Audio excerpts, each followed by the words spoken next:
Bienvenue dans What's Well, les explorateurs du bien-être, un podcast où l'on repousse les frontières du bien-être conventionnel pour explorer des pratiques radicales, intenses et parfois méconnues, mais toujours transformatrices. Je suis Marie Truchot, professeure de yoga passionnée de bien-être et dans chaque épisode, je vous emmène découvrir des méthodes qui changent la vie de ceux qui les adoptent. Ici, nous démystifions les tabous, nous abattons les idées reçues et nous plongeons au cœur de l'inédit pour vous offrir des perspectives et des pratiques qui pourraient bien révolutionner votre quotidien. Installez-vous confortablement et préparez-vous à être surpris, nous partons pour un nouveau voyage vers l'inconnu du bien-être.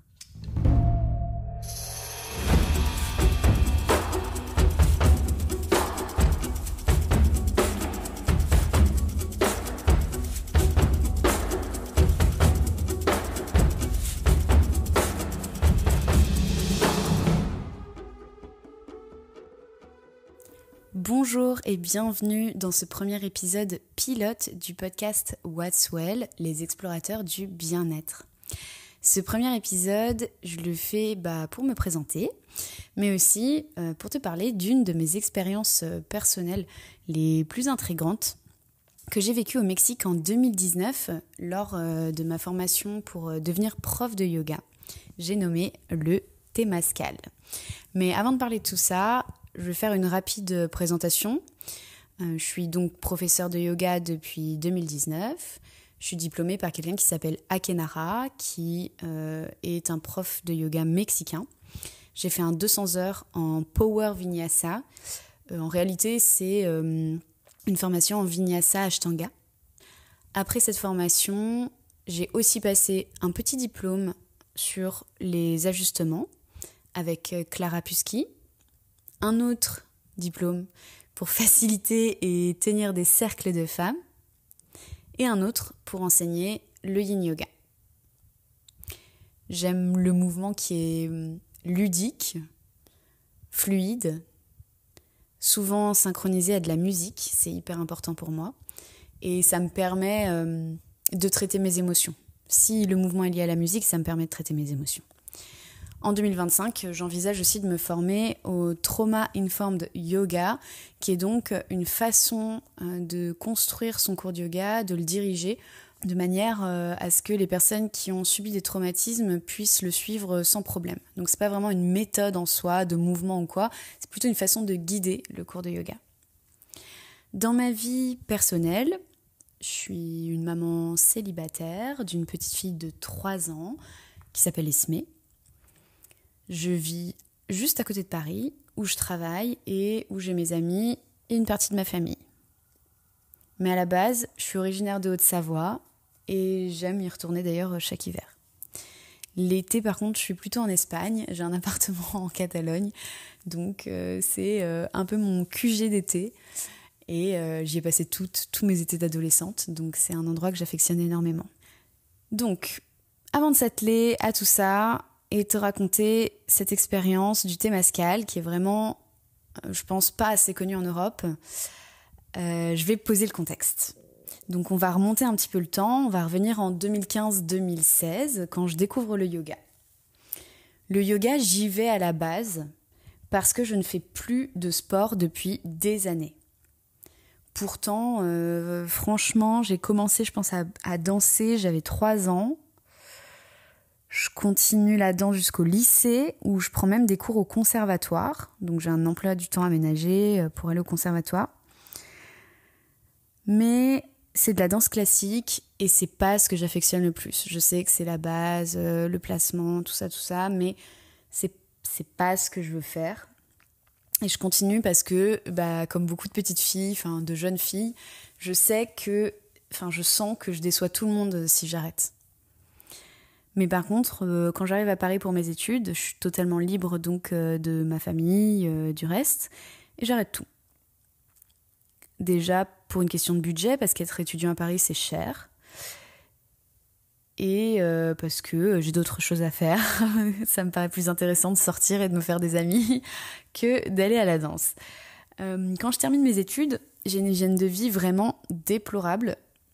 Et du coup, forcément, j'ai la santé mentale qui va avec. Je fume, je bois tous les week-ends quand je sors avec mes amis. Je mange clairement mal, tout ce que j'ai sous la main. Et je suis à Paris loin de ma famille. Je me sens quand même très seule, très isolée. C'est à ce moment-là quand même que je me dis que ça va pas forcément bien et je décide de reprendre ma santé en main. Bon, j'ai pas du tout envie de faire de la course à pied. Globalement, je suis pas très fan de ça. J'ai pas du tout envie d'aller dans une salle de sport soulever du poids, même si je sais que ça en passionne certains. Pareil, je m'ennuie terriblement quand je vais à la salle soulever des poids. Donc je commence les cours de yoga dans une association. C'est vraiment pas dingue. C'est austère, c'est froid. La prof, elle est vraiment pas marrante. Les cours sont sans musique. On est, pour les personnes qui connaissent, on est sur un hatha yoga exigeant à la limite de l'ashtanga. Donc, pour les moins initiés, un yoga postural strict, vraiment strict, avec des alignements du corps précis à respecter. Enfin bref, c'est une discipline qui est pratiquement militaire. Mais bon, j'y vais quand même, voilà. Déjà, c'est pas cher pour moi qui suis encore étudiante, et enfin qui suis en fin d'études et début premier stage, voilà, premier CDI. Et je me dis que ça me fera du bien. Donc voilà. À ce moment-là, en même temps, dans ma vie perso, j'entre dans une relation qui va durer 2 ans avec un rappeur qui s'appelle Moa Lasquale. Et comme je le sais, nombre d'entre vous le savent, cette relation, c'est une relation qui est vraiment ultra violente. D'ailleurs, je porterai plainte contre lui en 2020. Et cette histoire, elle va vraiment, vraiment se terminer seulement en 2024, en juillet 2024, cet été, quand je gagne mon procès contre lui au tribunal de Paris. Pendant cette relation, ma vie, elle est très compliquée, puisque j'alterne entre des moments de couple relativement normaux. Je mets vraiment relativement entre guillemets, parce que c'était quand même très très particulier, hein. Et des moments où je suis en détresse totale, parce que je lutte, parce que j'ai peur pour ma vie, parce que c'est très violent. Et grâce à ma meilleure amie, qui me pousse un peu à aller au yoga en me disant « Écoute, je connais une prof qui donne des cours le dimanche dans cet endroit, c'est hyper beau, c'est sous une grande verrière, c'est à côté de chez nous, il y a plein de plantes, viens ». Je change de club de yoga et cette fois-ci, j'y vais vraiment tous les dimanches pour profiter de ce moment. Comme je suis avec ma meilleure amie, on va au yoga le matin, mais on ne s'arrête pas là. Quand on sort du yoga, on va souvent déjeuner ensemble et puis on passe une partie de l'après-midi ensemble.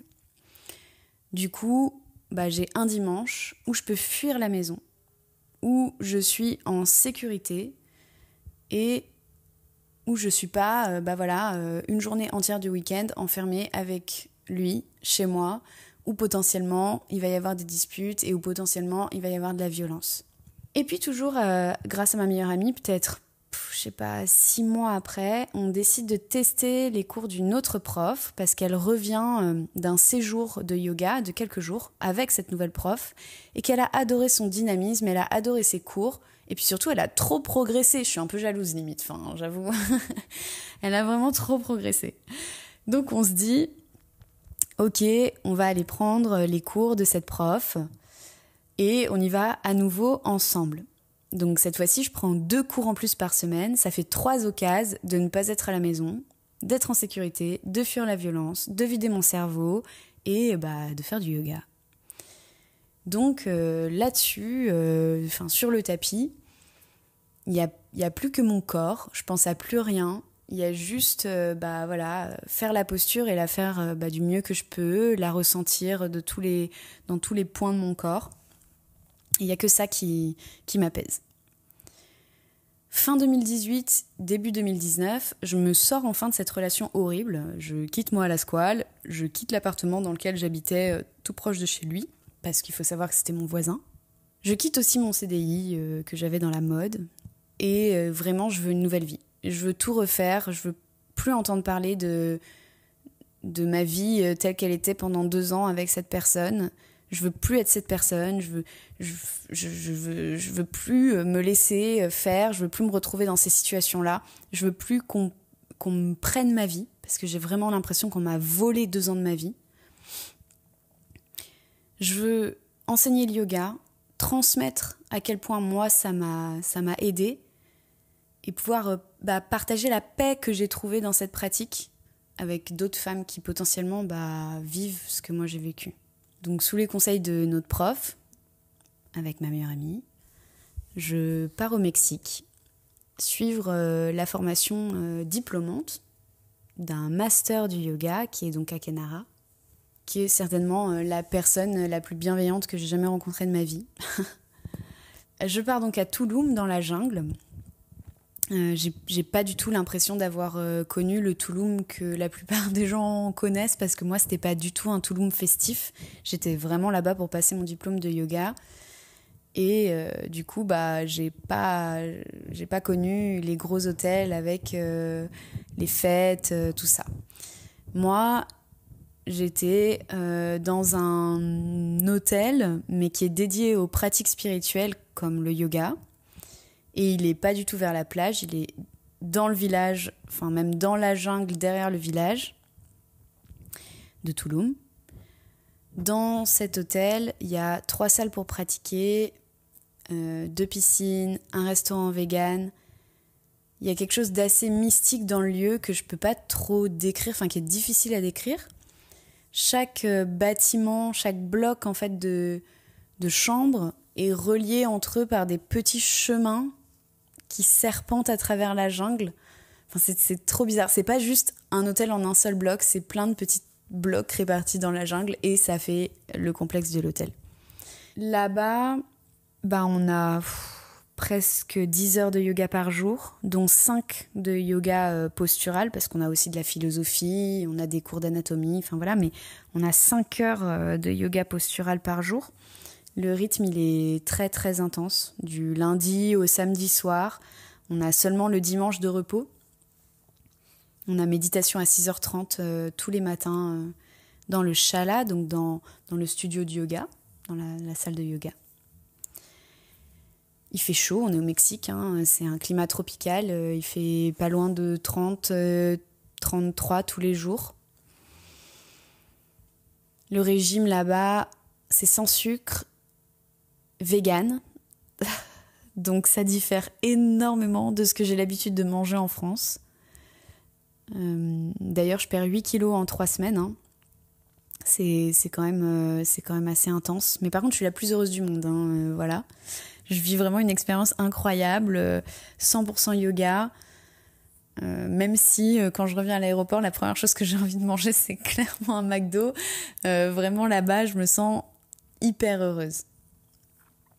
Et lors de la dernière semaine de formation, nos évaluations vont arriver. On va potentiellement obtenir notre diplôme. On nous propose de faire du coup un Temazcal. On savait déjà, avant de prendre la formation, que ça c'était noté dans le planning de la formation, mais en option. On n'a pas d'obligation de participer. Justement parce qu'on nous explique on nous explique ce que c'est, on nous explique que c'est assez intense et d'où la non-obligation de participation. Alors, c'est quoi un Temazcal ? Si on cherche sur Google, on va trouver plusieurs définitions. Donc il y en a qui disent que, je vais citer un petit peu, le Temazcal est une cérémonie d'origine préhispanique pendant laquelle les participants se purifient dans une sorte d'igloo en terre appelé le Temazcali, qui signifie maison des pierres chaudes en maya, et dont l'intérieur est chauffé à la vapeur. Il y a d'autres sites qui le décrivent comme une pratique médicinale qui consiste en différentes sessions de sudation. Donc en somme, si on les écoute, le Temazcal, ce serait l'équivalent d'un sauna ou d'un hammam. Mais je peux vous assurer que c'est un tout petit peu plus intense que ça.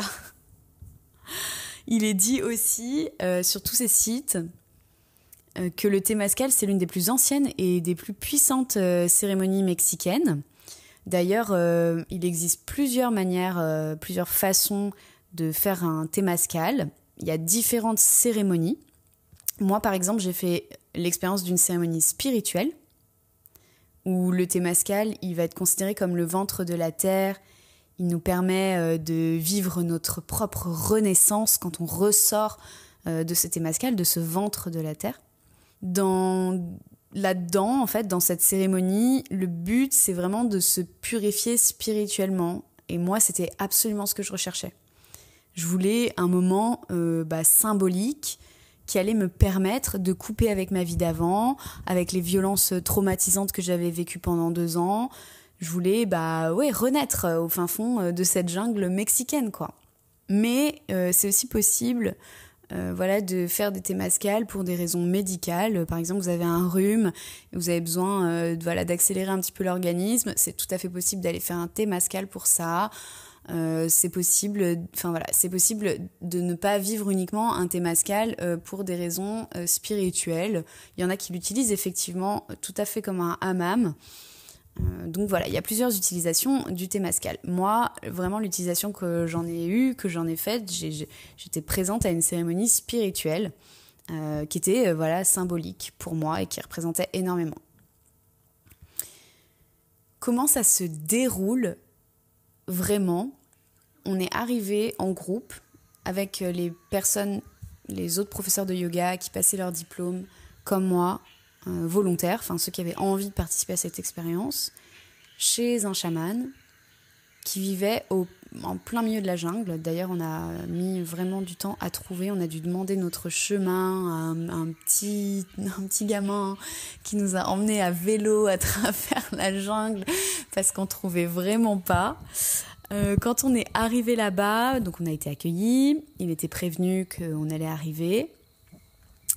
On s'est changé, on s'est mis donc pieds nus et en maillot de bain, puisque je rappelle du coup que le Temazcal c'est quand même un bain de vapeur très chaude dans une espèce de igloo en pierre, donc on va pas rester habillé. Ensuite, on s'est dirigé dans une sorte de clairière dans la jungle, juste à côté de là où vivait le chaman, genre dans son jardin quoi. Je me souviens en marchant sur le chemin que ça me faisait bizarre de marcher pieds nus dans la terre, quoi, dans la clairière. Enfin, c'est quand même une sensation hyper étrange. Et on est arrivé au centre de cette clairière. Il y avait un grand feu, entouré d'un petit muret de pierre, j'imagine pour la sécurité. Le Temazcal, il était à droite, et un peu plus loin, il y avait un grand arbre avec un tronc très large. Et il y avait déjà des choses posées au pied de cet arbre. Donc voilà, on est arrivé là, le chaman nous a expliqué en fait en quoi allait consister le Temazcal. C'était hyper mystique parce que je me souviens qu'il y avait de l'orage. On était en septembre, donc c'est une saison pour les Caraïbes pendant laquelle il peut pleuvoir et il peut y avoir des orages, des ouragans. Là pour le coup, il y avait vraiment le grondement du tonnerre au-dessus de nous, alors qu'on était dans la jungle avec le feu. Enfin bref, c'était mystique vraiment.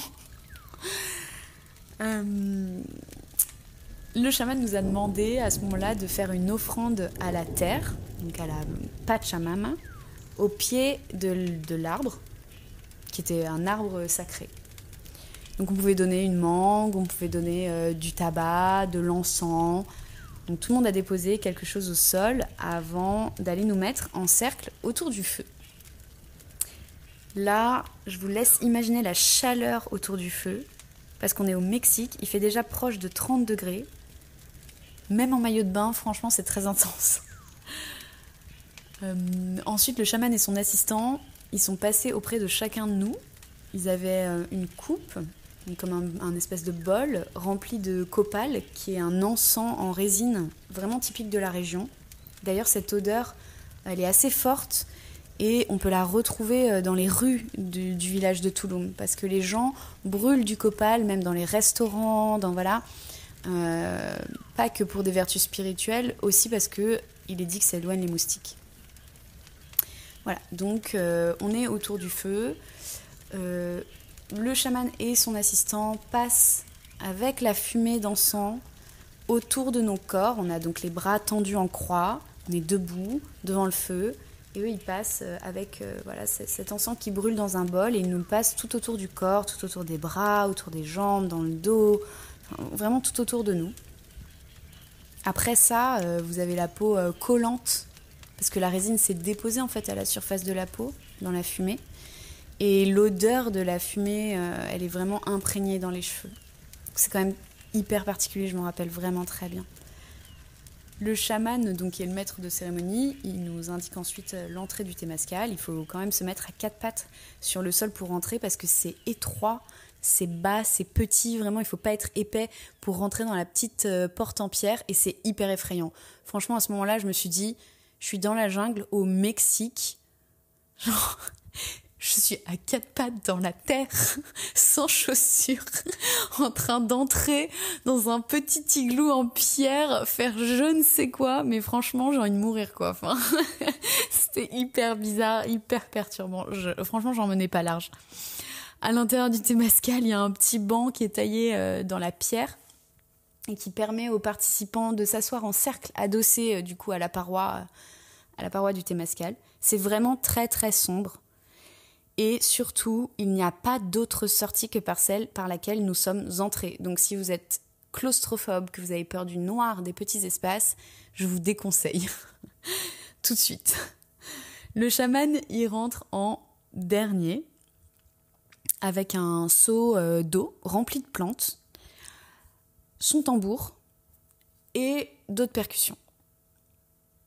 Il nous explique qu'il va y avoir 4 sessions, 4 manches lors de ce Temazcal, comme les 4 points cardinaux.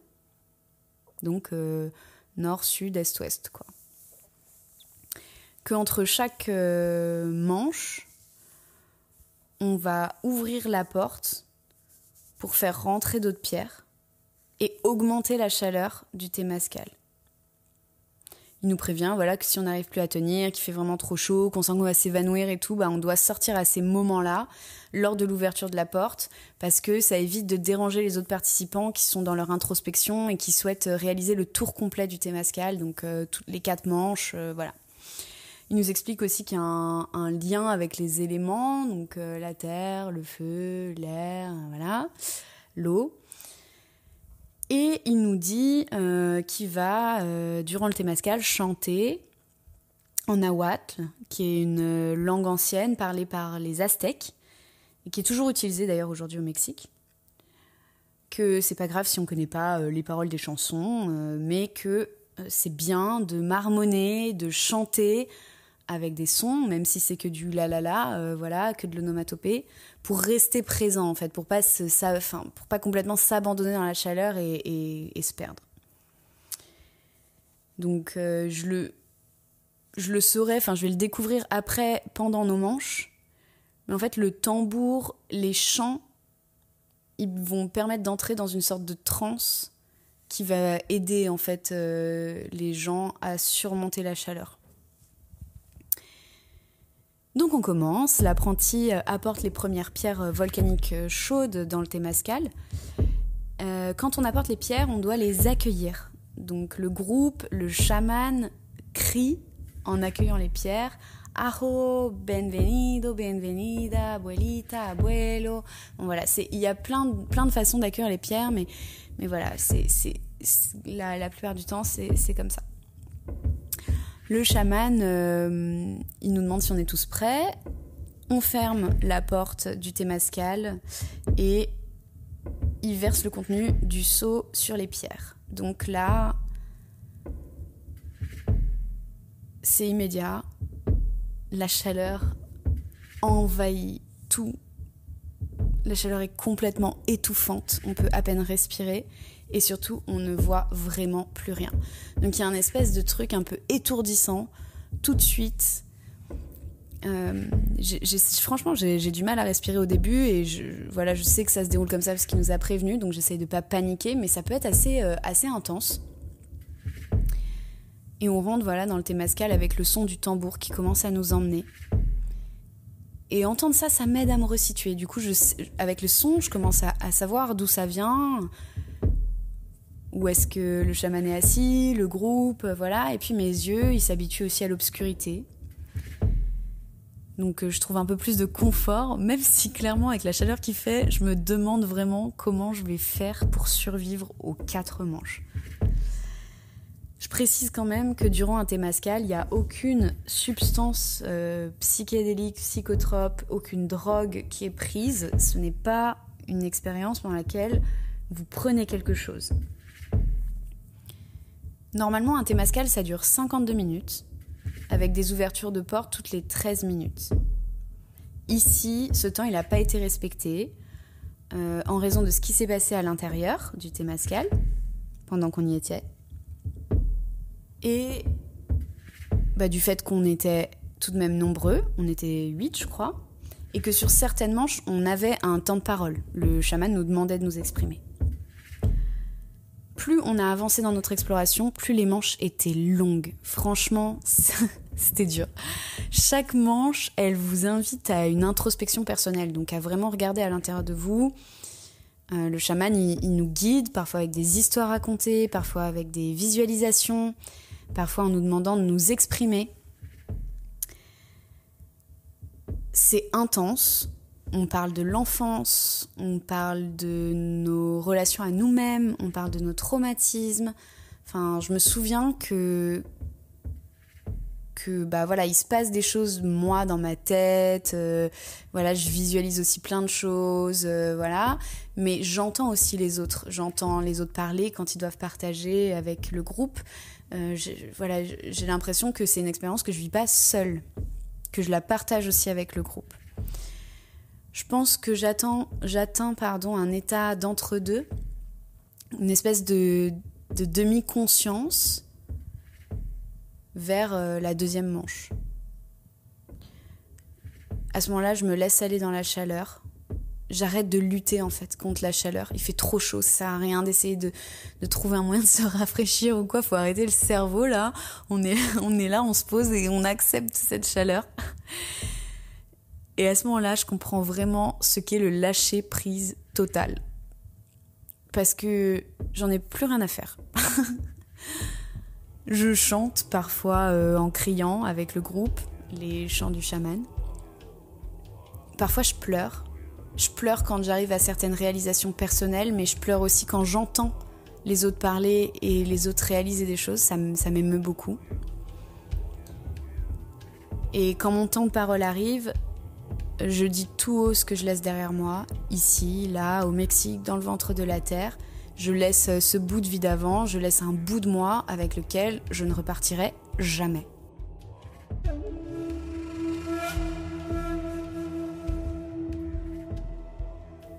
En rigolant aujourd'hui, parfois je dis que j'ai un bout d'âme à aller chercher au fin fond d'un temazcal dans la jungle mexicaine, mais clairement, j'irai jamais le chercher.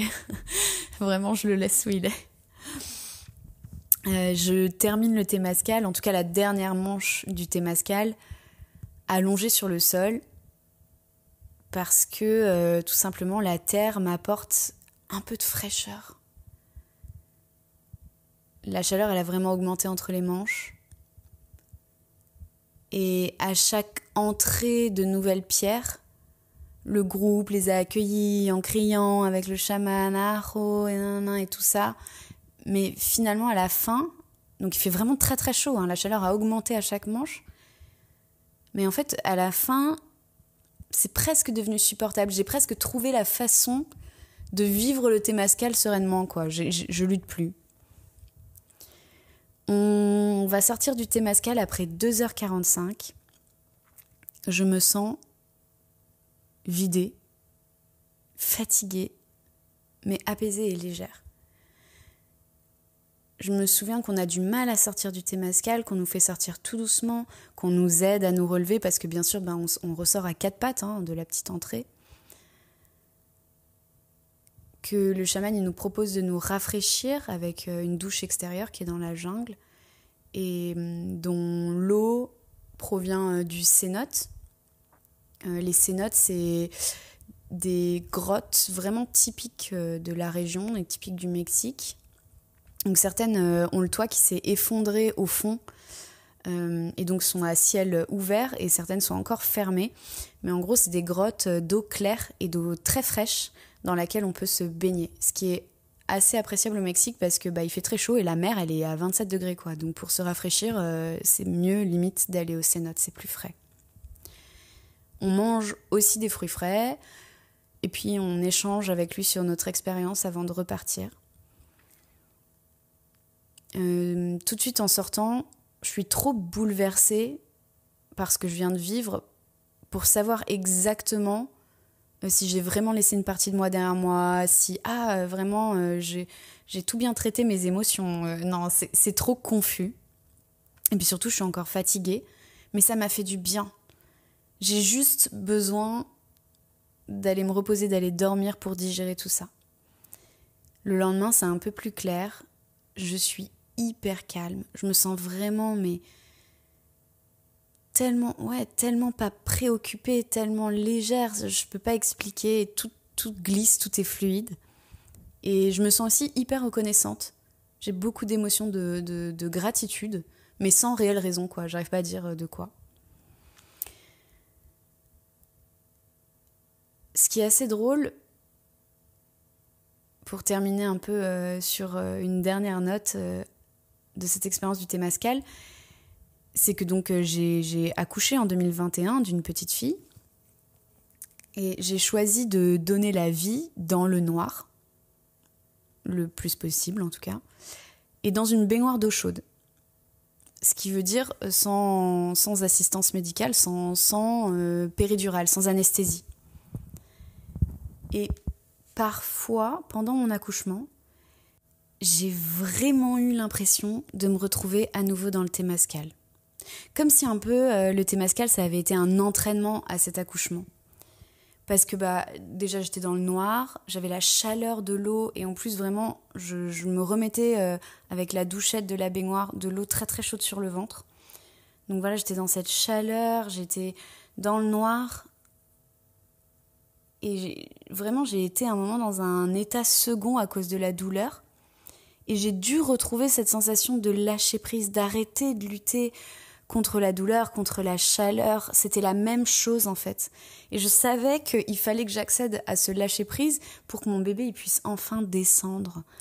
C'était vraiment hallucinant de voir à quel point mon corps il avait déjà eu cet entraînement dans le Temazcal et que là il savait faire en fait. Il savait faire.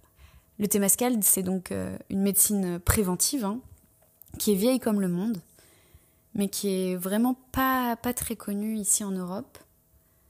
Donc si vous avez l'occasion d'en faire un lors d'un voyage au Mexique, je vous le conseille vivement.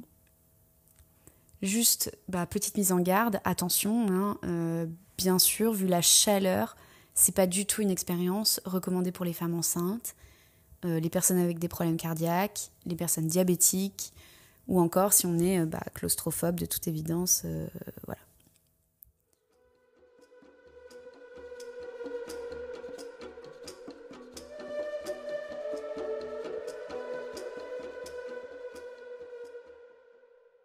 Merci d'avoir été avec nous pour cet épisode de What's Well, les explorateurs du bien-être.